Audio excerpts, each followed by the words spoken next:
Good evening to everybody. Thank you for joining the webinar and being with us today. I hope that you had a successful working day, and I also hope that we will spend pleasant time together. If you have any technical problems during the session, just refresh your browser or try to rejoin the webinar. During the webinar, you can communicate with me, so you can write your comments and ideas into the chat box. I will try to read them all, but sometimes you are so active and so quick that it is not possible to read all your comments. So I apologize in advance for not reacting and reading all your comments.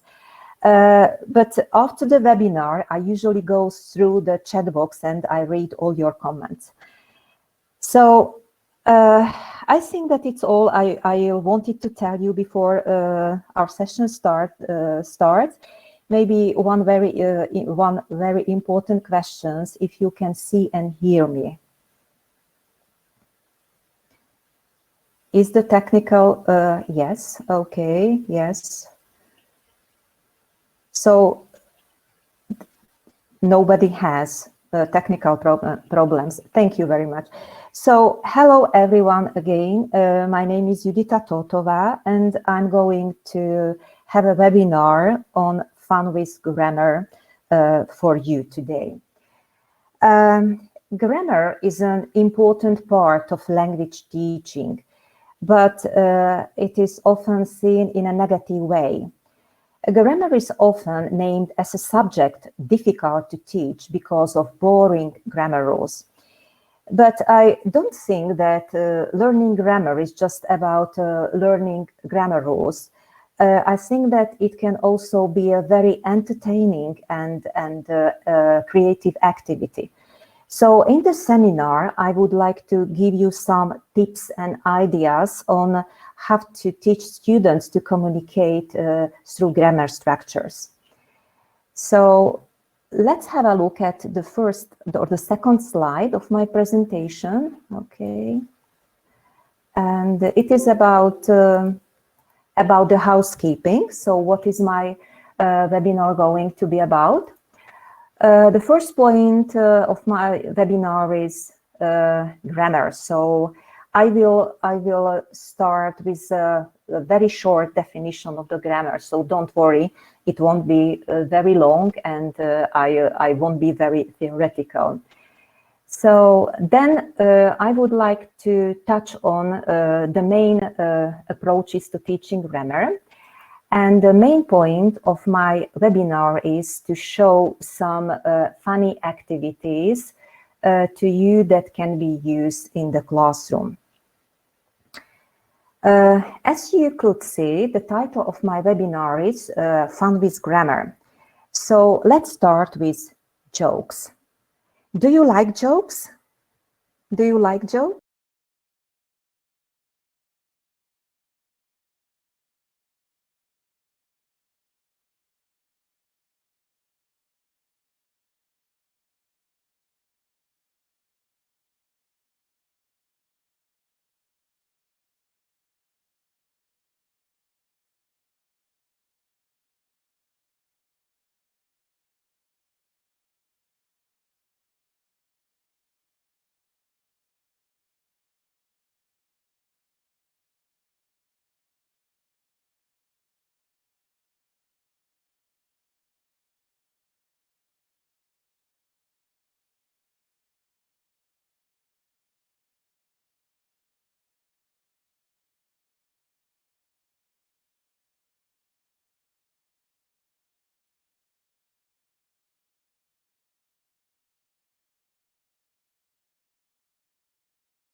Okay, so I am here again. So now I can read your comment. Thank you very much. Okay, I am back. I'm so happy.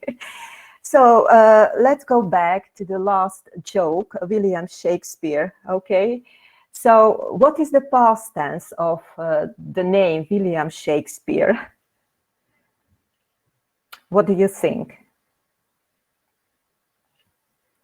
Do you have any ideas? So the past tense of William Shakespeare. I can't see you. Okay. William shook something. Okay. William Shakespeare. Okay. But what about William? Try to think about William. William. Willie was. Will. Would I was. Yes. Excellent, Hanka. Okay. So the past tense of the word William Shakespeare is would I was Shakespeare. Okay, thank you very much for your help. What do you think about using jokes in grammar lessons?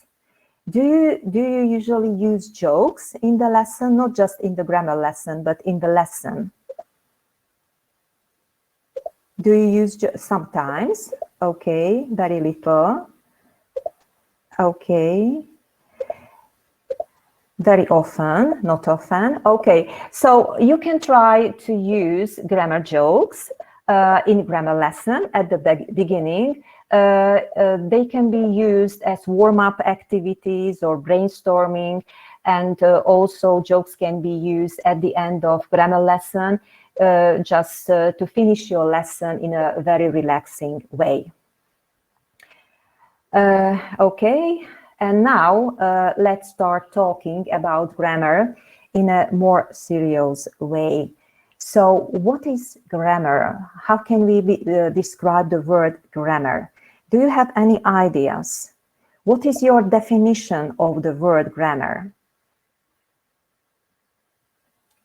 What is the definition? Rules. Okay. They are rules. In many cases, okay. Yes, rules. Everybody think that it is a set of rules. Yes, I agree with you. I have prepared two definitions of grammar. One is according to Collins Dictionary, and it says, grammar is the branch of linguistics that deals with syntax, morphology, sometimes also phonology and semantics. I think that everybody remembers the university years. We had a lot of different subjects. Okay, morphology was one of my favorite. I don't know which one was your favorite, but mine was the morphology. So the subject where we were taught about grammar. I think that I like the morphology lesson, not just because of the content, but because of the teacher lady, because he was really a very good teacher, and in many cases, so behaved in a very funny ways. So maybe that's why I loved morphology very much. Okay, there is another definition of the word grammar. It is according to dictionaries, Oxford and Cambridge.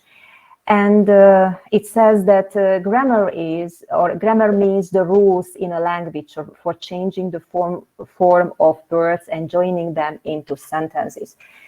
I think that when we use grammar in many cases, we just put two words together, and not just two words together into phrases, but two or more phrases into sentences.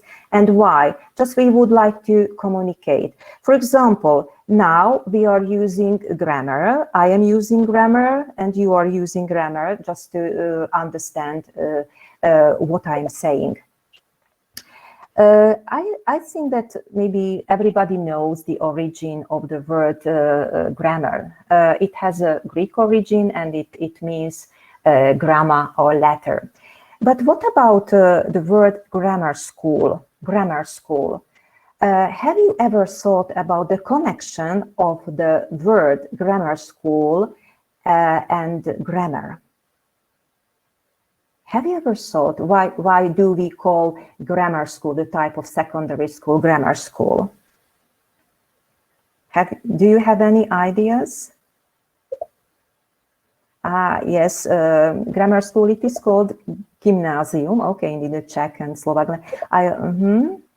Because of classical languages, Latin, Greek. Yes, you are right. So in the past, there were Latin school, so-called grammar schools. I think that they were established in the 14th century.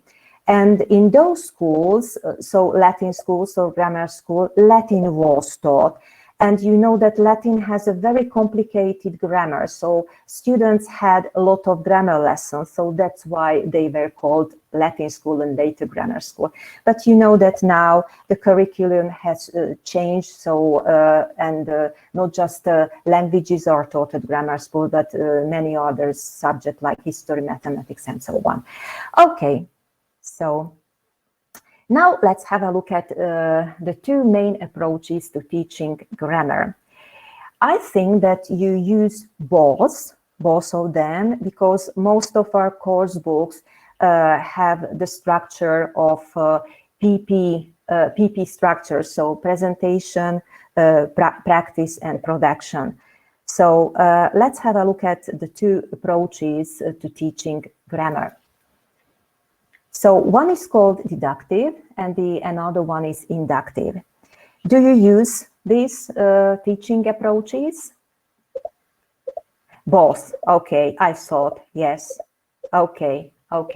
So let's go through just very quickly what is a deductive approach about. Okay. Deductive approach is sometimes called rule-driven approach, or in an informal way, we can say top-down. It has two stages, as I said. The first one is presentation. So the teacher presents the grammar rule. We usually start with explanation of the form of the grammar structure, and then we talk about its usage.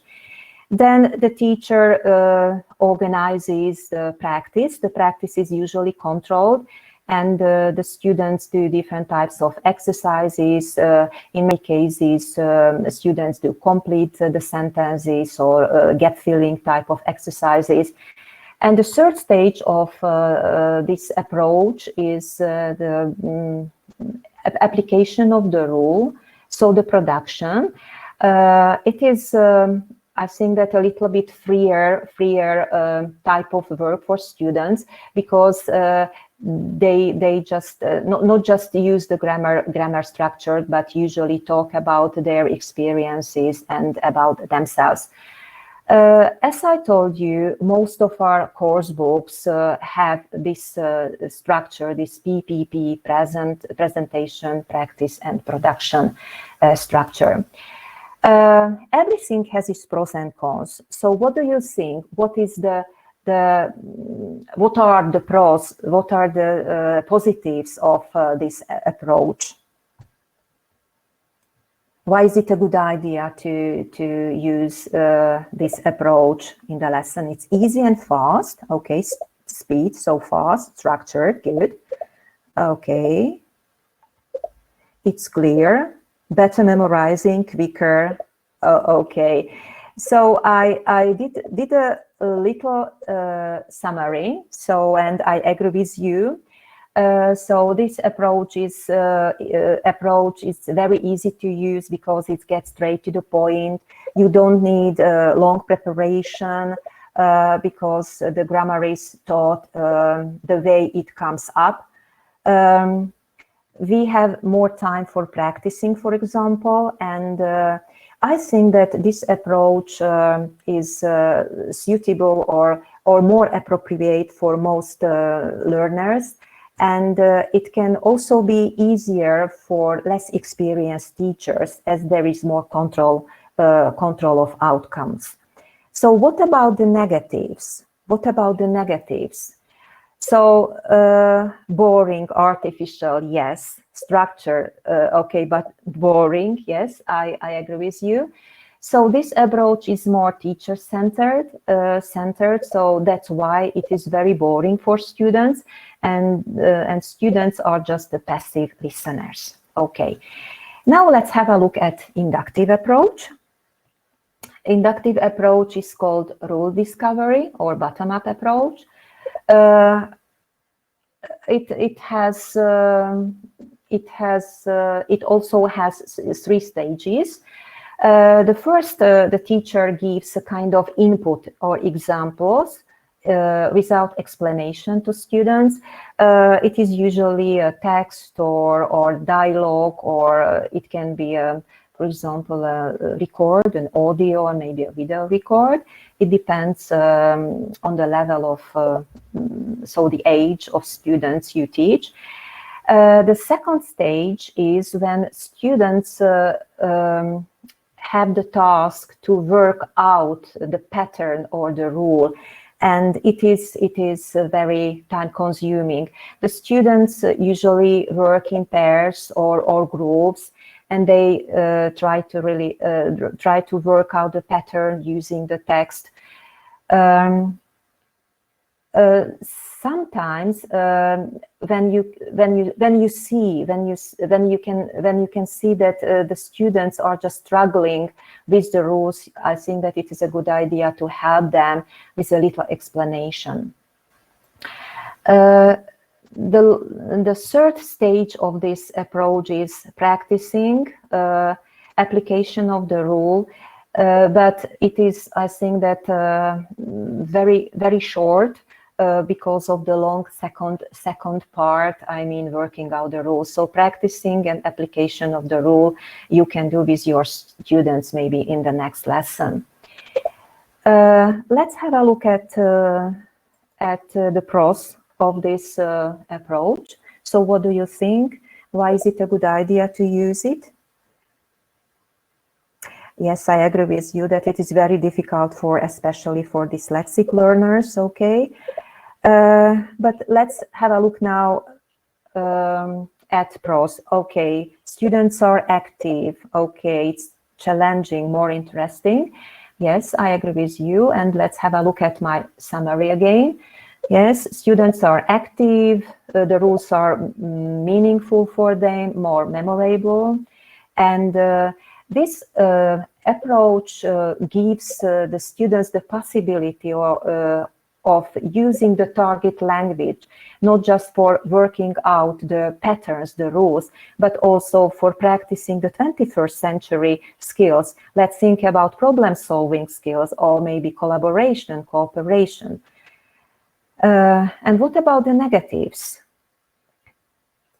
Negatives or cons. Yes, it is very difficult for beginners. I agree with you. It needs a lot of time and energy, especially from the teachers, just to prepare the lesson. Yes, it needs a very good planning from the teachers. Yes, time demanding, not okay, organizing the task, and students, yes, I agree with you. It seems to be that you know a lot of information, or you have a lot of information about these 2 approaches because you use them. Okay, which one do you use more in your lessons? Which one? Deductive? Okay, the deductive, PPP. Inductive? Okay. So the first one, deductive. Okay. So which one is the best idea to use? It depends on many factors. So it depends on the grammar structure you are going to teach. It depends on your students, okay, on the students' motivation. It also depends the time you have for grammar explanation. And it also depends the numbers of lessons you have per week. Okay. I think that it was all I wanted to tell you about the 2 approaches.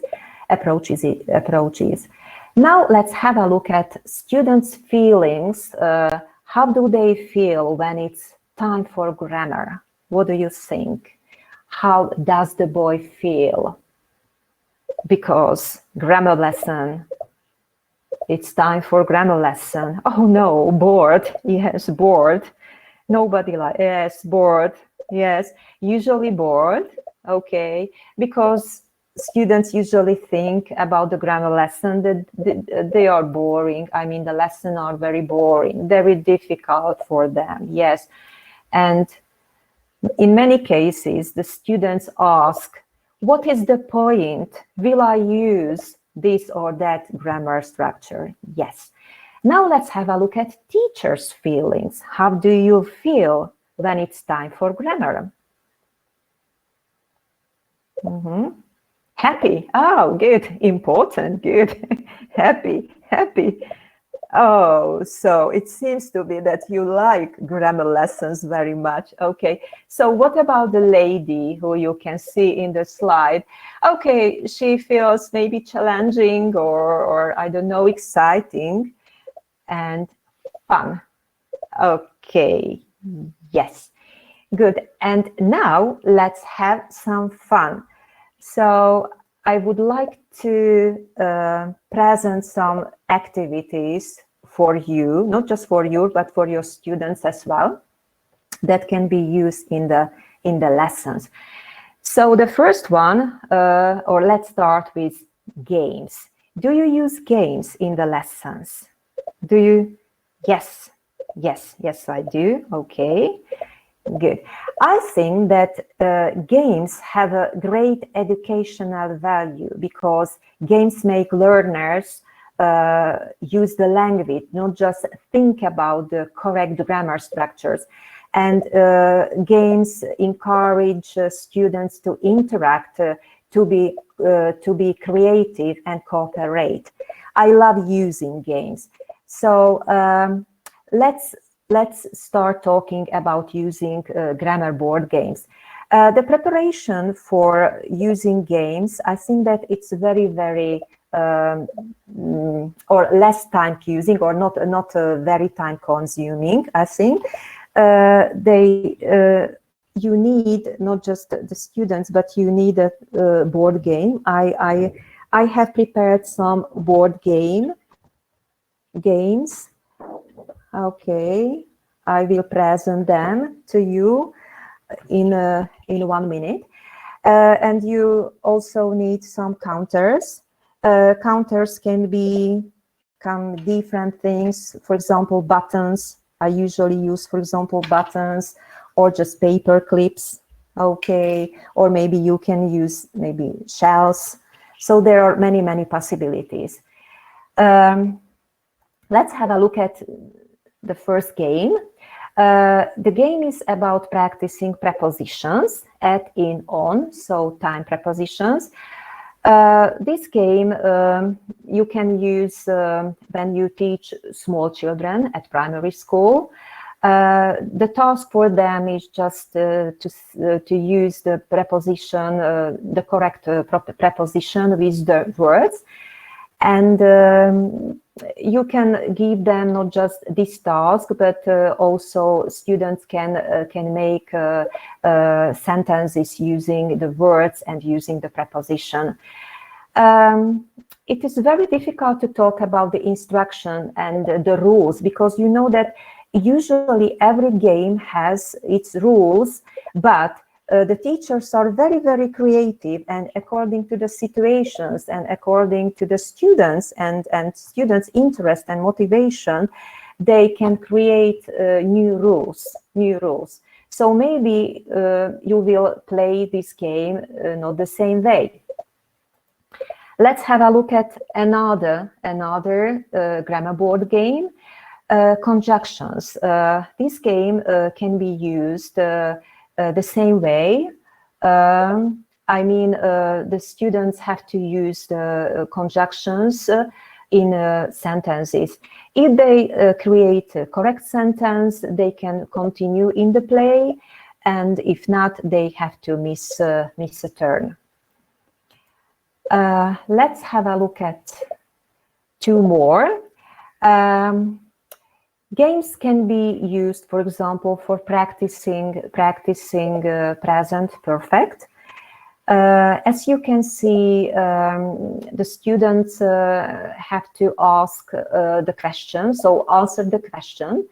But the game, it is not just about asking questions and answering the questions, but it can be also about asking follow-up questions. For example, have you ever been to another continent? And the student's answer is, yes, I have. And where did you go? When did you go? And that kind of follow-up questions. So the activity is connected not just with practicing grammar, the present perfect, but also with practicing vocabulary or revising vocabulary and another grammar structure. There is another grammar board game, and you can see that this game is used when you practice relative clause or relative pronouns with the students, and the game is played the same way as the previous one. So students have to answer the questions, and the schoolmates can ask the follow-up questions. So it is again not just practicing the grammar structures, but it is also about revising and having conversation. Okay, so it was all about grammar games. Which one did you like the best, and you think that maybe you can use it in the classroom?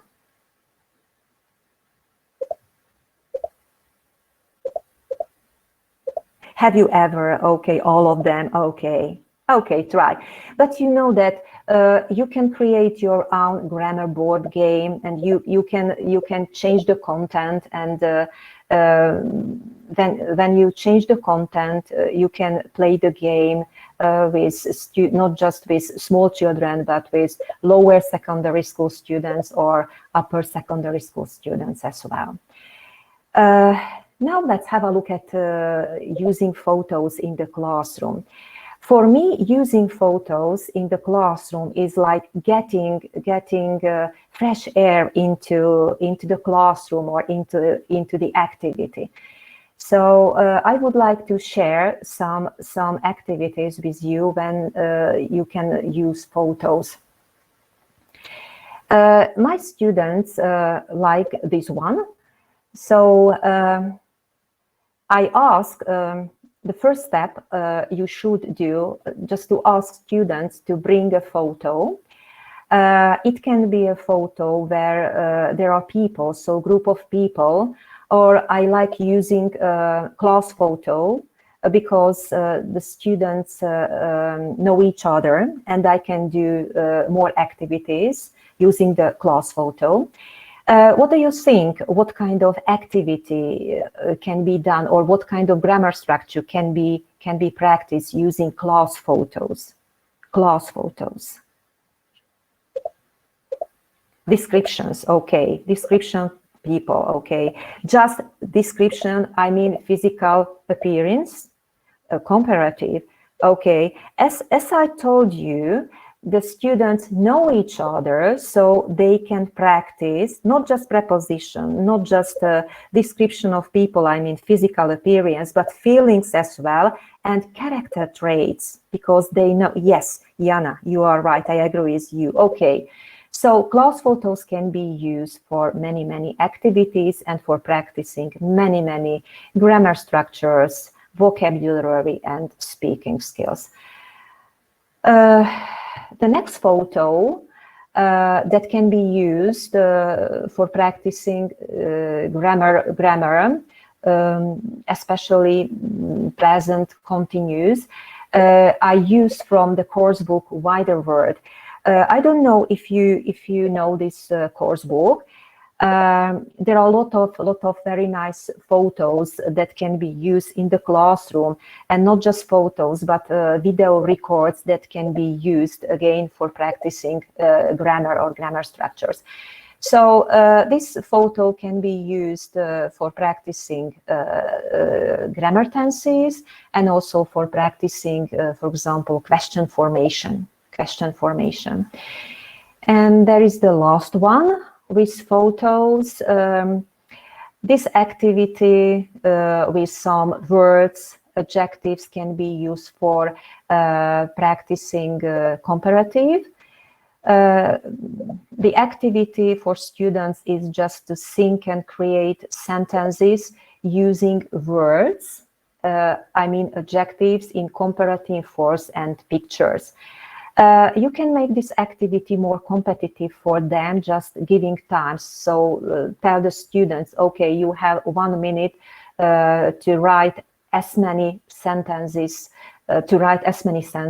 as many you can using comparative and comparative of the adjectives and the pictures.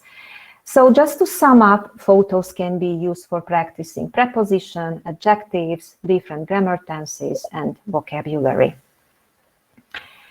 Okay, let's move on.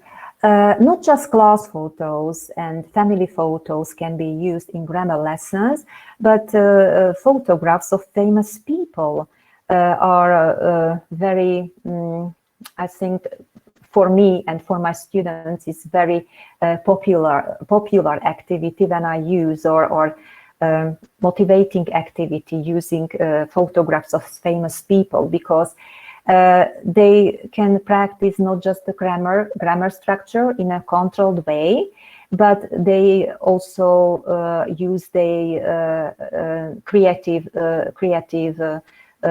creativity.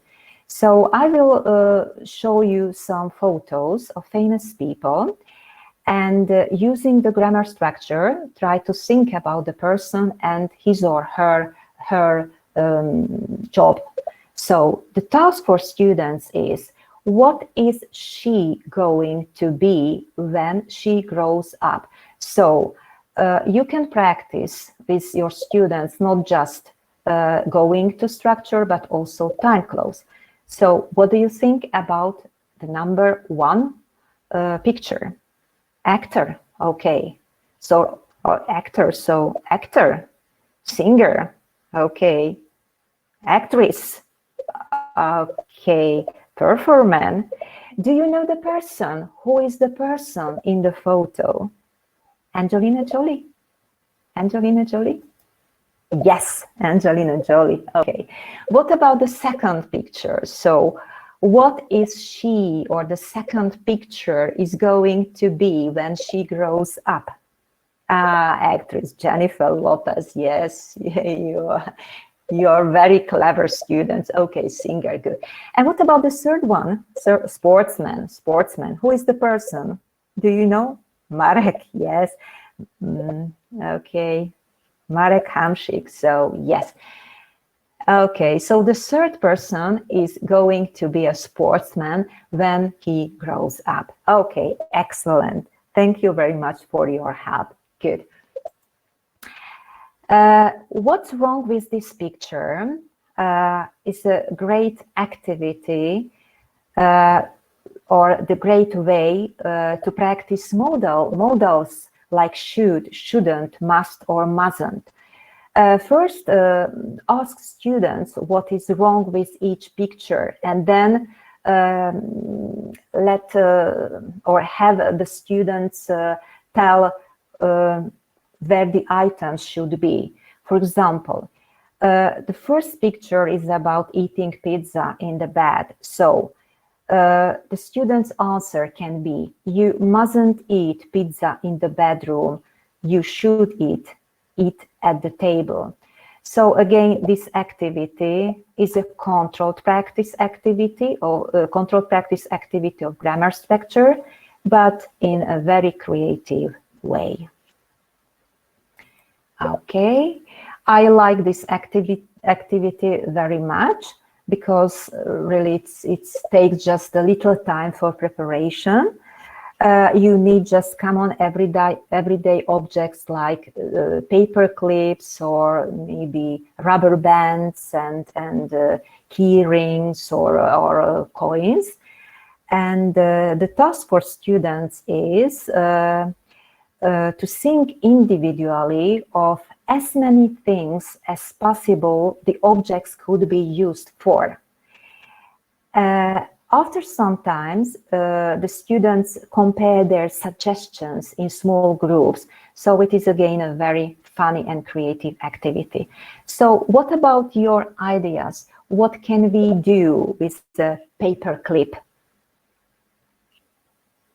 What can you do or maybe can't do? So do you have any ideas? Jewelry. I can prepare a jewelry using, okay, pin up your hair. Good. Yes, in case of need. Open the door, why not? Necklace. Okay, nice idea. Okay, so let's try now money. Money. What can we do with coins? Bit can we unlock the door?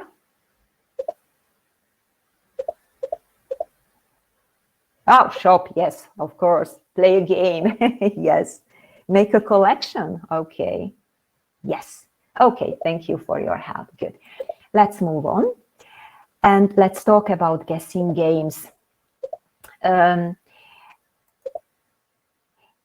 have prepared this type of activity for practicing superlative adjectives. So first of all, you have to prepare a worksheet for your students with some words. I have chosen these, I think, 10 words for you, or you can choose other words for your students. And the student's task is just to think about the words and think about its descriptions using superlative adjectives. This activity you can make again more competitive just by giving time for students. So, for example, they have maybe 5 minutes or less just to think about the definition or description of these given words and using, of course, superlative adjectives.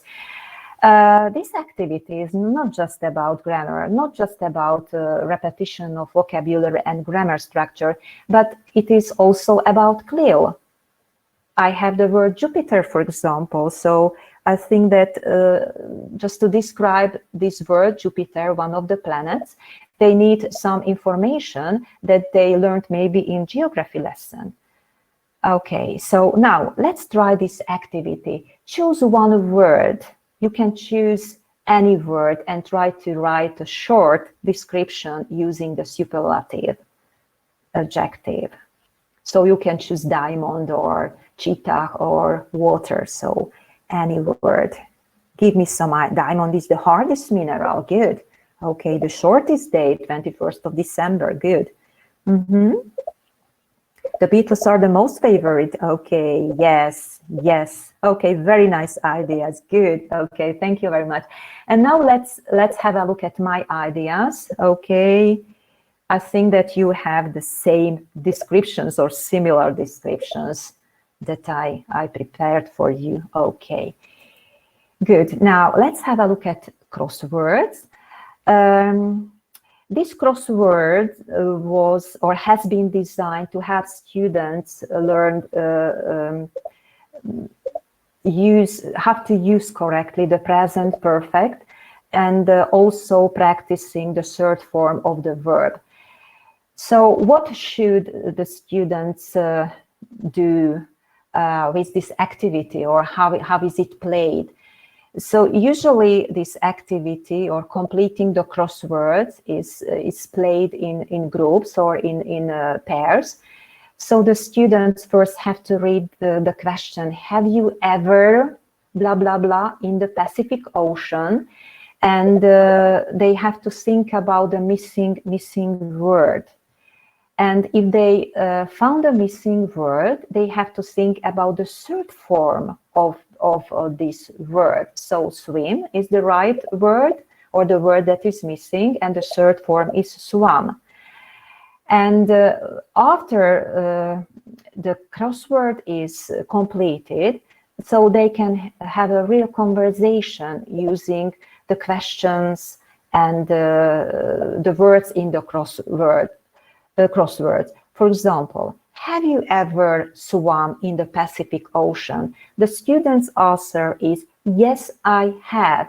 When did it happen? And so on. So you can have conversation using the grammar structures and, of course, the words, irregular verbs as well.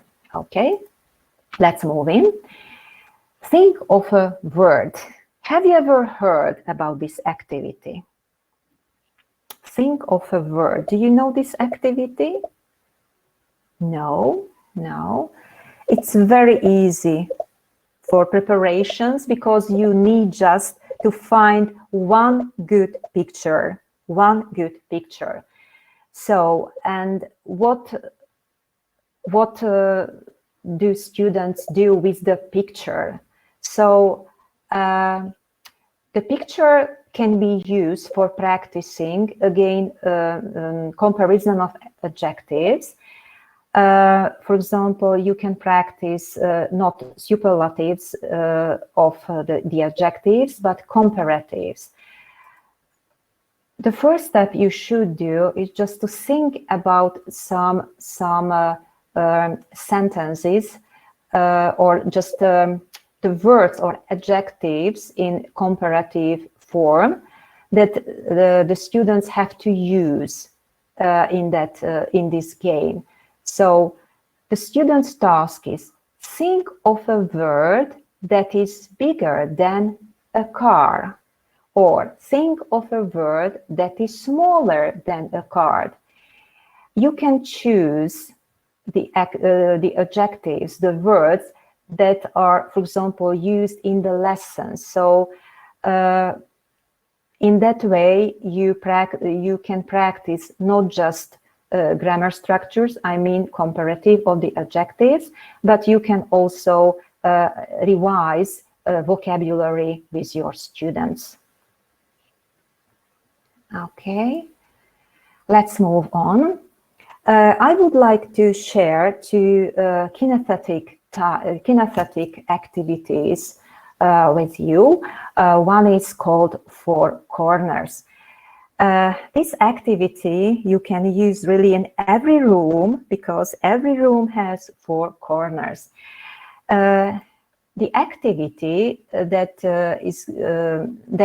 I would like to practice with the students is plural. So you have to, the first step, you have to prepare 4 pieces of paper with the endings, SE, so A, B, C, D, you can see the endings. And then the grammar play can start.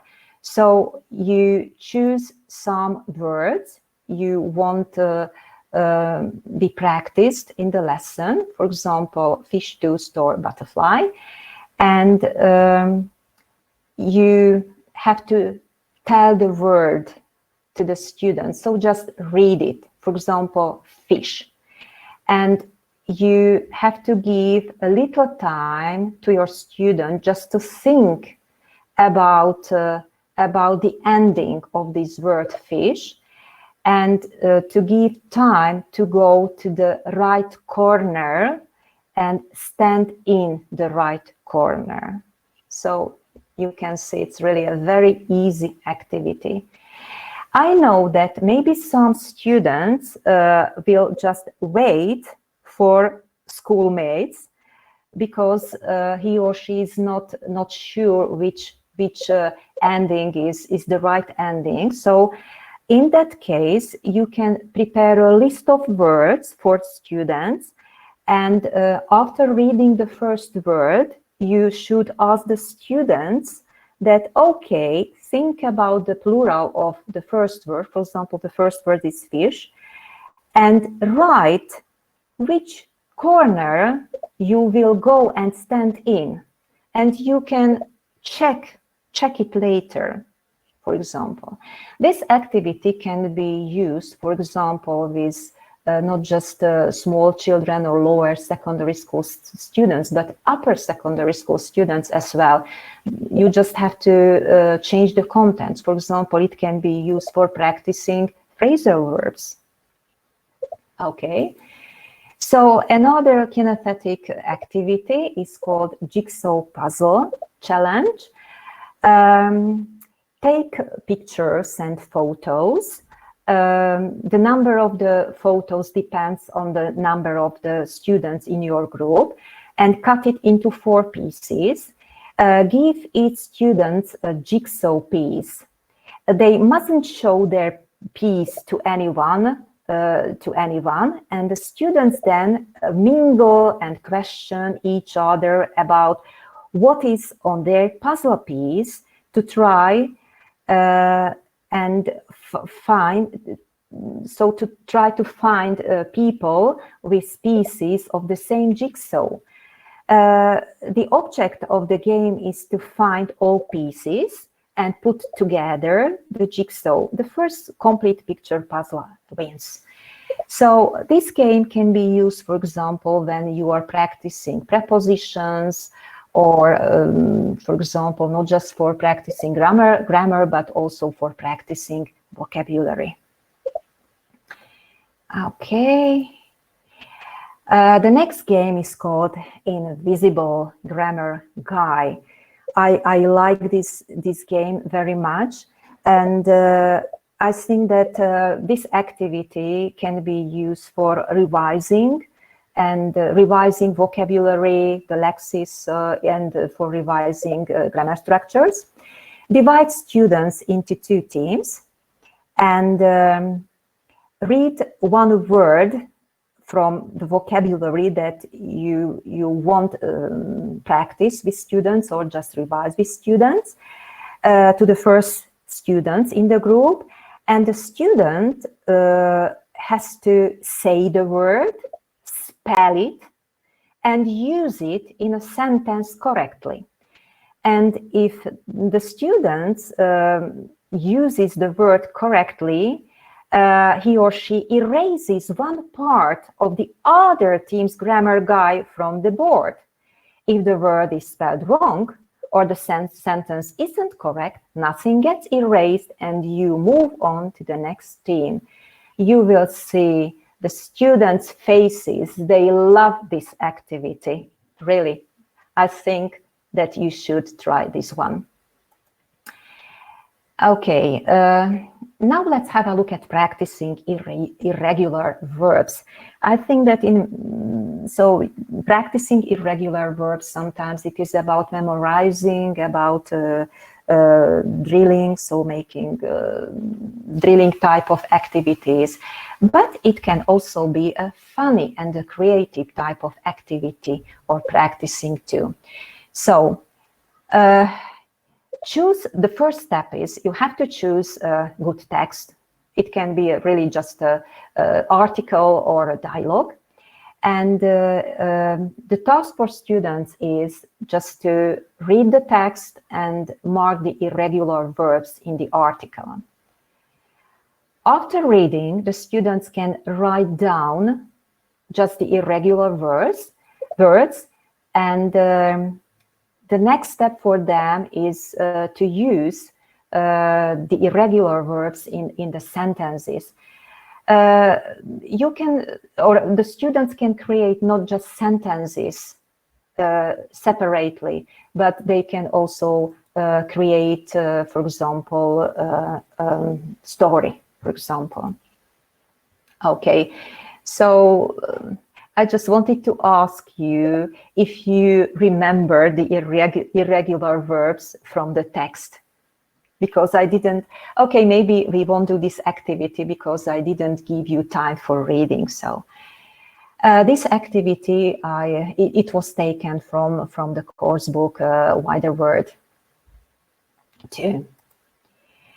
Okay, the last group of activity or activities are connected with using video. Do you like using videos in your lessons? Do you like using videos in your lessons? Yes, yes, yes.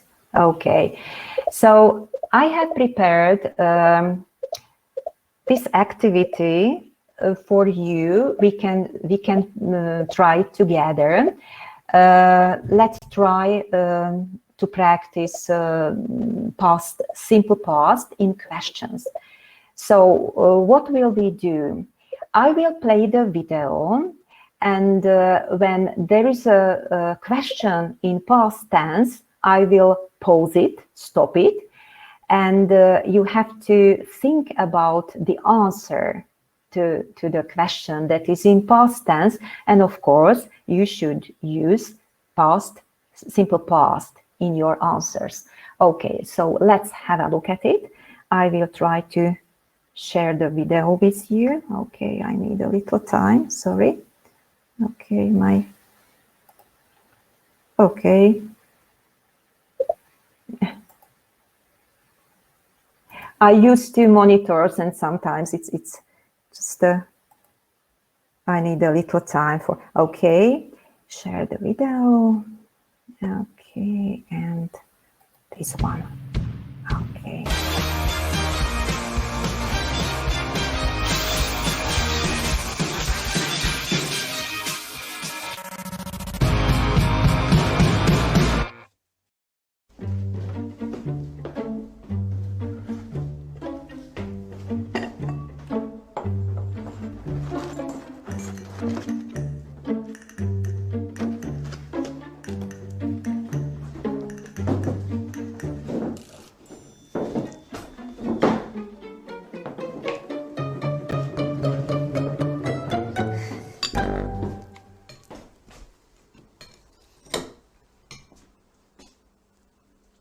12 o'clock. And you're having breakfast? When I was your age, I got up at 5 o'clock. Seriously? Did you really get up at 5 o'clock every day? Yes, I did. Why did you get up so early? I had a job. Did I never tell you? So what do you think? Why did the father get up so early? What did he do? Chase ghost. Nice idea. Okay. And you had a job. Okay, so let's have a look at it. I had a job. Did I never tell you about it? No, you didn't. What did you do? I worked at a gas station. I got pocket money for washing cars.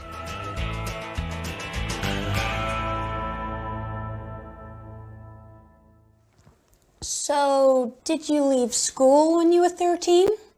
No, I didn't. Of course not. I worked before school every morning. Did Grandma drive you to school? No, she...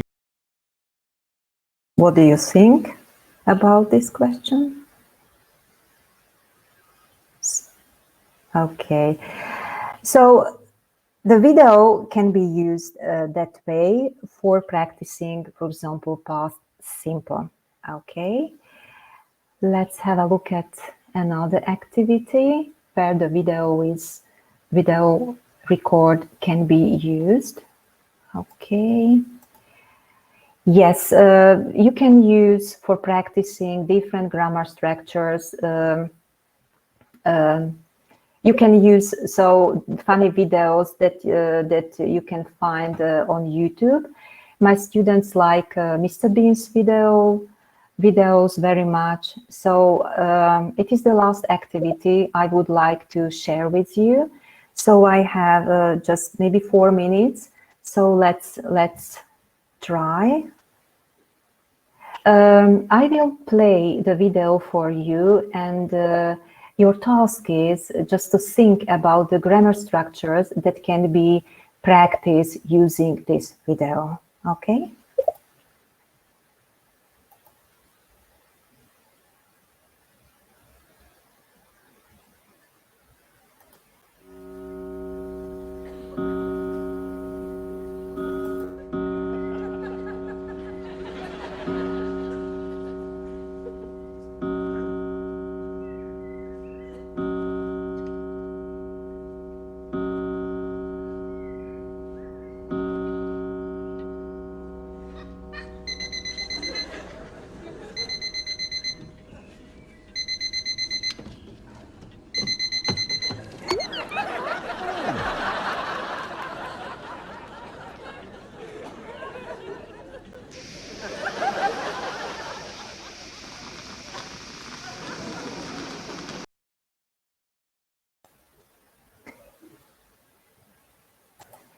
Yes, you are right.